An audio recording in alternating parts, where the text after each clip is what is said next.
The fate of the fishing vessel LeLand J.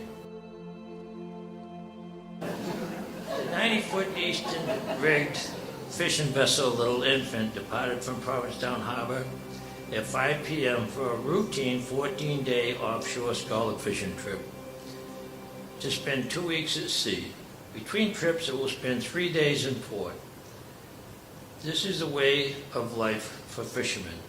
The vessel had 4 bunks located where I slept behind the engine room, 6 bunks located in the galley up forward, and the captain had his sleeping quarters located in the rear of the pilot house. 13 bunks, 13 men.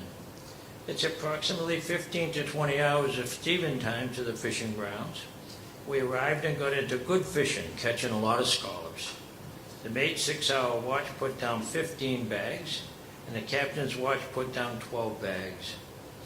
Our boat worked 24 hours a day, 7 days a week without stopping. The crew was divided into 2 watches. The captain's watch worked 6 a.m. till noon and 6 p.m. till midnight. The mate's watch worked from noon till 6 p.m. and from midnight to 6 a.m. Crew members operate the machinery used to set out the rakes, sending them to the dredge of the ocean floor. After 30 minutes, the rakes were hauled back and the contents of the seafloor were dumped on deck. I operated the winch on the port side of the boat, and my shipmate, Rick Lindholm, worked as the hook man. Together we handled the scallop rake that weighs about a ton empty and much more when it's full. The scallops on deck are picked by hand to fill bushel baskets, and the contents dumped into troughs called cutting tables. Each scallop is opened or shucked using a special knife to separate the meat from the shell. Each crewman over and over filled his 10-quart bucket with scallop meat. The captain keeps account of every bushel of scallops picked from the deck and every bucket of scallops dumped into the scallop wash bin. At the end of the watch, 2 crewmen wash the scallops in the seawater and pack them into special cloth bags. The 40-pound bags are lowered into the fish hold to a crewman to pack and bury the bags in ice. On a good trip, we'll return to port with 500 bags, 20,000 pounds. Hauling back the rakes, dumping the contents on deck, and setting them back overboard routinely took 8 or 8.5 minutes. We did our very best, but at times we heard Captain George Adams' strong voice. "Hey boys, 10 minutes there, let's shorten it up." During this trip, every 30 minutes, the dredge caught 12 to 14 bushels of scallops to make the average of 26 bushels coming on deck every half hour. We had sloppy, rough seas from wind, now reaching gale force. Our gang got off duty at midnight. Wind whistled through the rigging as I headed for my bunk. At 1 a.m., Rick tried to wake me. He shook my shoulder. I struggled to wake up. My eyes burned from fatigue. Rick wanted my attention. Glare of the big diesel engine was all I could hear. Confused, I raised my hand to cup my ear so Rick could yell into it. "Peter, I'm sorry to wake you. There's a fishing boat nearby taking on water. It's sinking, and our captain wants you up in the wheelhouse with him." My friend and shipmate Gilly, that's Bobby Gillis, was one of the oldest seasoned crewmen. His bunk was up forward. I yelled into Rick's ear, "Rick, did you wake up Gilly?" Rick answered, "Yes, all men up forward are awake." I asked Rick, "What did Gilly say?" He says, "Gilly said, screw him, let him sink."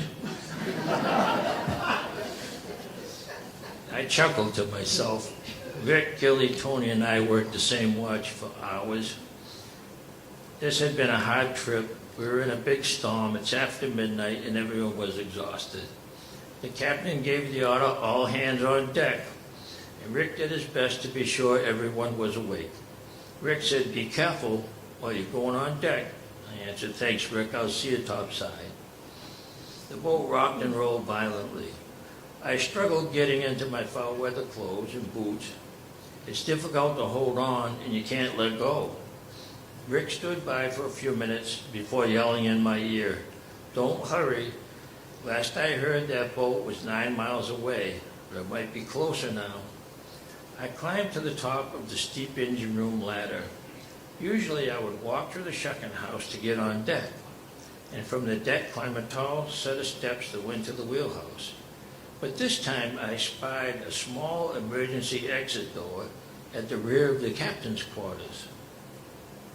And from the top of the engine room ladder, I could reach that small door, so I struggled my way through and ended up inside the captain's private quarters. Through the second door, I stepped into the wheelhouse. Well, I'll be damned. Where the hell did you come from, Pedro? And why were you in there? I said, I wasn't in there. I just passed through. I got to the top of the engine room ladder, and the small door at the rear of your cabin caught my eye. I cut through there so I wouldn't have to go out in the weather. Damn, Pedro, I didn't think a fat mouse could fit through that door. I need you up here with me. We got a mayday from a nearby vessel taking on water. I guess the pump stopped working and it's sinking.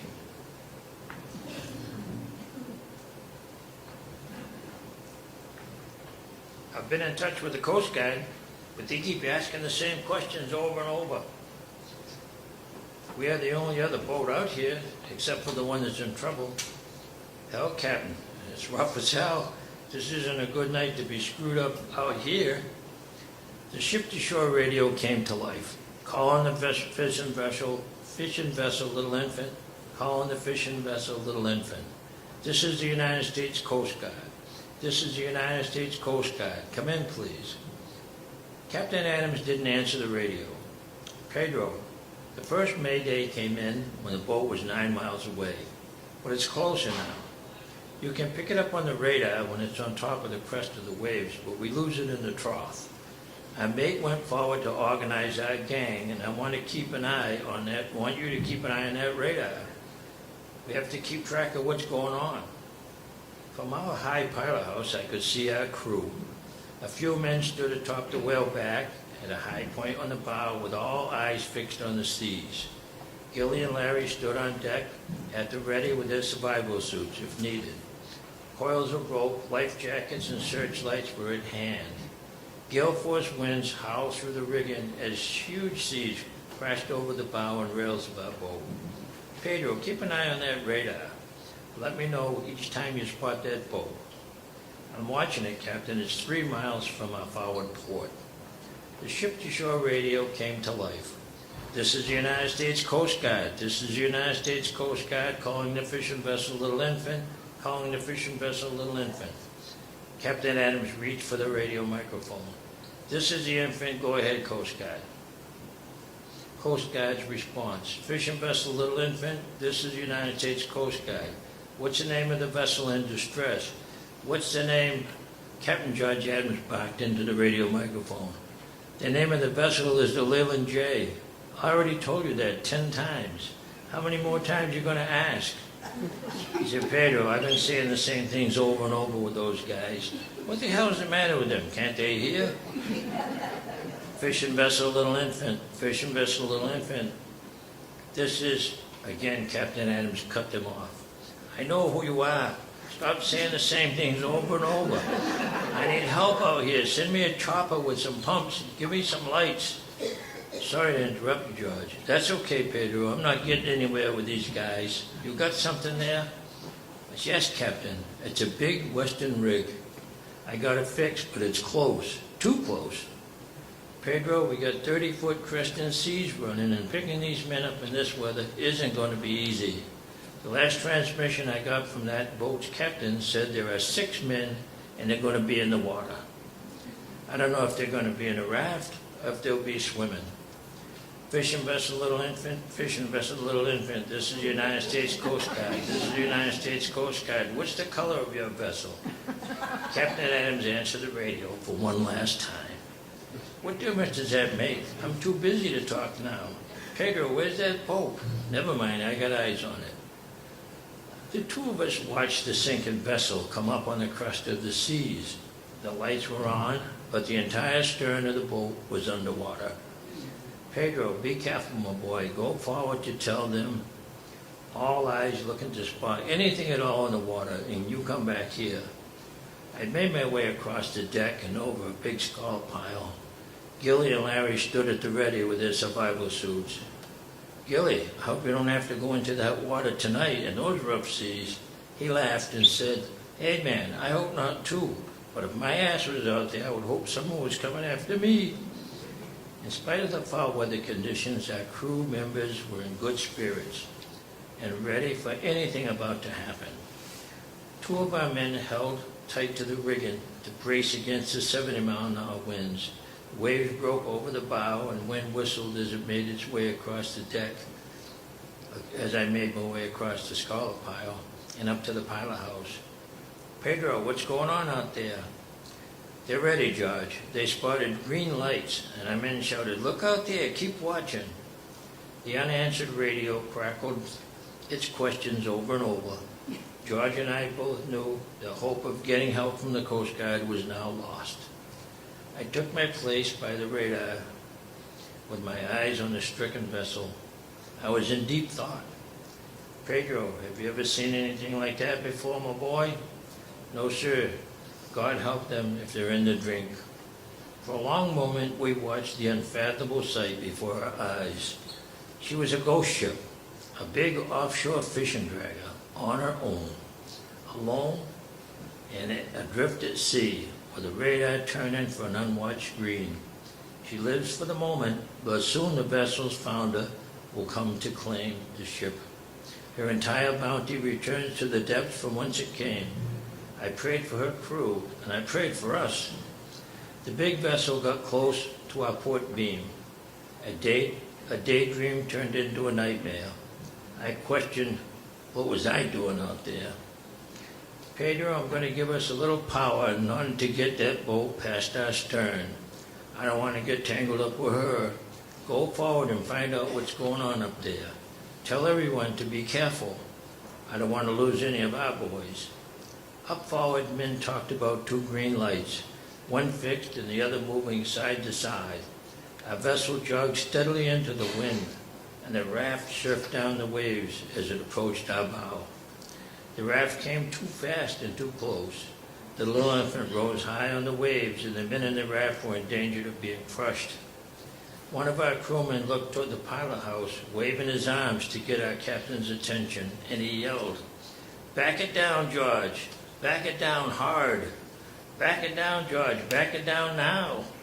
Fearing our captain couldn't hear because of the inclement weather, I left the bow to make my way back to the pilot house.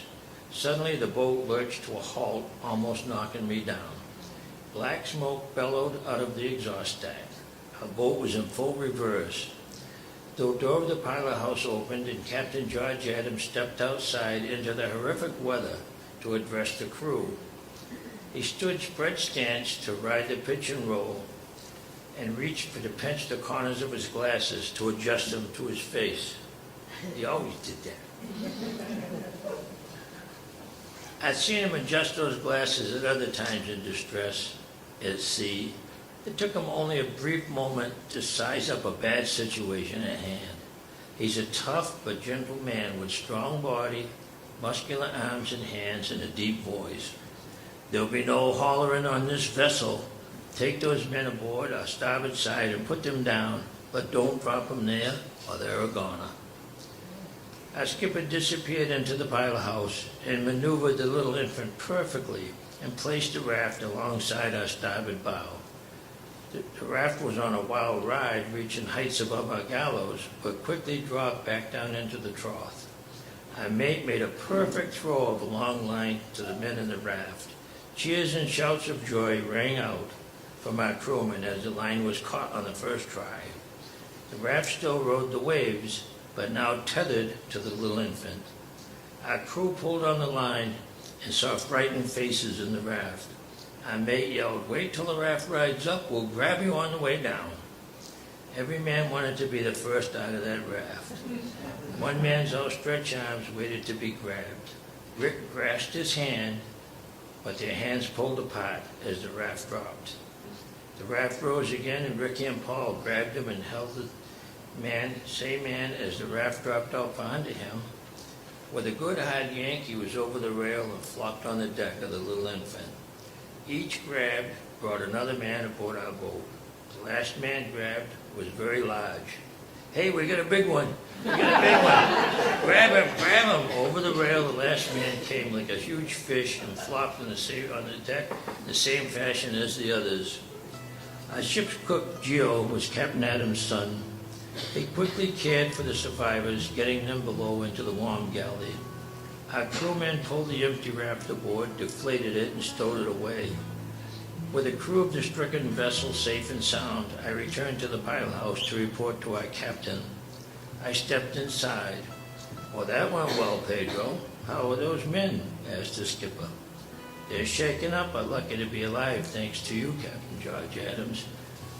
George pointed off to the starboard stern. Take a look out there, Pedro. Bet you never saw anything like that before. I'm glad we did not get tangled up with that. The fishing vessel LeLand J was capsized, bottoms up, as it floated away from us. Pedro, this is a story you can tell your grandchildren someday.